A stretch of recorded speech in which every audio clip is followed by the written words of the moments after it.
Return to industrial relations and in fact as well the low unemployment and also inflation in terms of wages data that was out yesterday. Joining me here in the studio, Australian Chamber of Commerce and Industry CEO Andrew McKellar. Thanks very much for your time.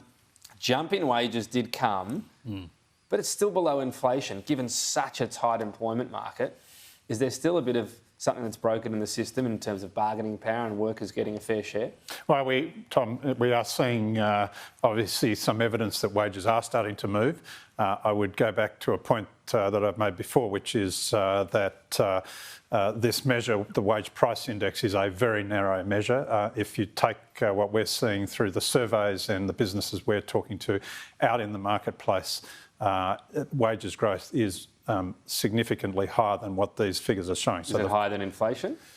Look, it's coming up to that level, so obviously that's still an issue. Okay. In some sectors, we are seeing stronger wages growth. So this is the issue, though: 3.4% unemployment, and I think 6% underemployment, which is really low compared to where it was at. If someone had told you that that's the level of unemployment, but wages are below inflation, no matter what measure you mention, you'd say, well, what's happening here? What's going on?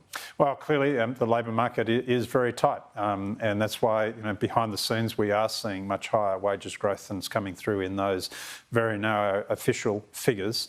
Obviously, if it remains tight, then pressure on wages. If you're going to attract labour, you will have to pay more. So I think that is happening out in the marketplace. I don't think we can ignore that. One of your pushes on IR changes has basically been to carve out small business from a lot of the new measures. Is that going to mean that we fail to really get wages moving, though? There's a lot of people that work for small businesses. Well, small business is extremely significant, and the issue for many small businesses is we don't want to crowd them in with red tape. We don't want to put a lot of additional complexity and restrictions on them. We don't want to tie them into the terms and conditions that much bigger businesses have. They can't afford it and they don't want it. And unfortunately, the bill that the government's bringing forward does do that for many small and medium-sized businesses, and that's why we have real concerns about it.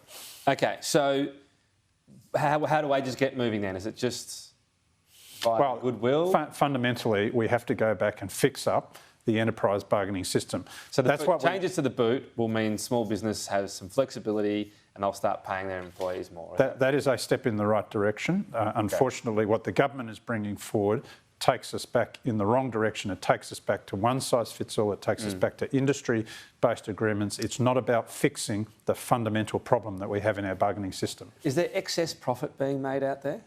There are some sectors, in particular mining and resources, where they're making beyond mining and resources. That's the obvious one. So no, I don't believe across most of the economy. So if you look at manufacturing, if you look at retail, if you look at many areas where small business is operating, construction and the like, these sectors are facing rapidly increasing costs, input costs, energy costs.